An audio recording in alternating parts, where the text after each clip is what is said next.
माननीय अध्यक्ष महोदय, प्रश्न संख्या 183। माननीय मंत्री जी, तो पटल पर रख दीजिए। माननीय सदस्य। माननीय अध्यक्ष महोदय, मैं आपके माध्यम से मंत्री महोदय से जानना चाहूंगा कि सारा समूह और पीएससीएल में कितने लोगों ने निवेश किया था और कितनी राशि का निवेश किया गया था। जहां सारा समूह से 25,781 करोड़ रुपए जमा करने का आदेश सर्वोच्च न्यायालय ने दिया था और मात्र 15,775 करोड़ रुपए ही जमा हुए। क्या सारा समूह की कोर संपत्तियां नहीं बची हैं? क्या सारा संपत्ति नहीं है? जहां तक देने का सवाल था, मात्र 115,775 करोड़ रुपए में से 2012 से लेके 24 तक आज तक केवल 138 करोड़ रुपया दिया गया है। ये मैं मंत्री महोदय से जानना चाहूंगा कि 15,000 करोड़ से ज्यादा जमा सेवी में होने के बाद भी मात्र 138 करोड़ रुपया ही क्यों बटा? इसके पीछे कारण क्या है? माननीय अध्यक्ष जी, जहां तक माननीय सदस्य ने सहारा समूह की चिंता व्यक्त किया है, मैं आपके माध्यम से सदन को बताना चाहता हूं कि सहारा समूह पे सेबी द्वारा Sahara India real estate corporation limited और Sahara housing investment corporation limited के खिलाफ आदेश पारित किया था, जिसको लेकर के वो सुप्रीम कोर्ट गए और 2012 में उच्च न्यायालय ने भी Sahara India real estate corporation limited और Sahara housing investment corporation limited को आदेश दिया कि 3.7 करोड़ निवेशकों से एकत्रित कुल 781,000 करोड़ रुपया की राशि 15% ब्याज के साथ वापस करे, जिसमें 18/9/2012 को सेबी सहारा इंडिया का अकाउंट खोला गया, जिसमें 15,775.5 करोड़ रुपये वसूल किए गए।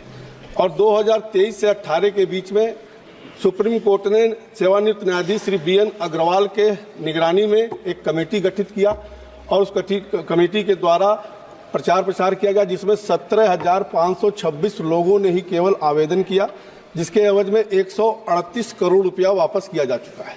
और जहां तक सवाल है कि लगातार विज्ञापन देने के बाद भी कोई भी निवेशक उसमें आवेदन करने नहीं आ रहा है, इसलिए सेबी पुनः वहां पर गई सुप्रीम कोर्ट से राय मांगने।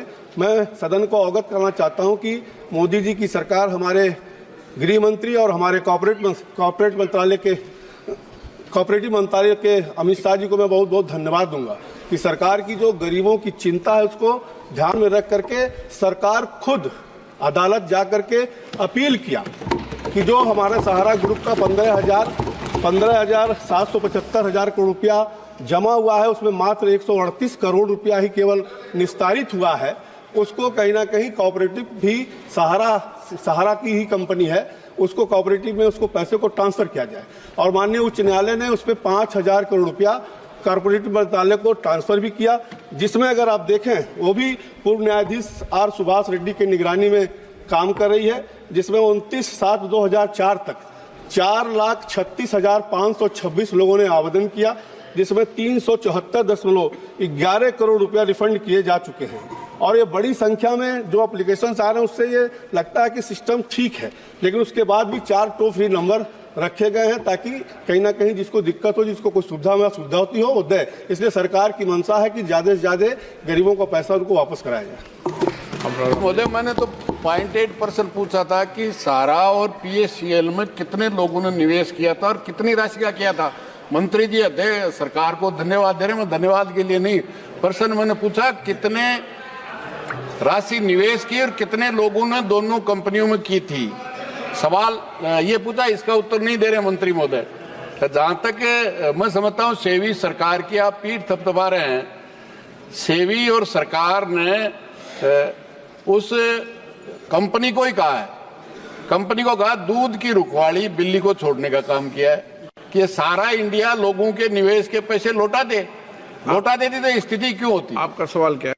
मेरा सवाल ये है अध्यक्ष महोदय, आपके माध्यम से, एक तो कितने लोगों की जेब काटी है सारा इंडिया और पीएससीएल ने और कितने राशि की, और 12 साल के बाद में भी केवल कुछ ही 15,000 करोड़, क्या सारा इंडिया की संपत्ति जो सर्वोच्च न्यायालय ने 25,700 करोड़ से ज्यादा राशि जमा करने के, क्या सारा इंडिया की कोई संपत्ति नहीं है? जिसे 25,000 करोड़ 10,000 करोड़ रुपए अभी तक जमा नहीं हुए ओके। और उनको नहीं बटा 12 साल के बाद में भी केवल 138 करोड़ जो ठीक है। 15,000 करोड़ में माननीय से मंत्री जी। 138 करोड़, इससे ज्यादा और सरकार की विफलता और क्या होगी? माननीय मंत्री जी। Sir, MOS Pankaj Chaudhary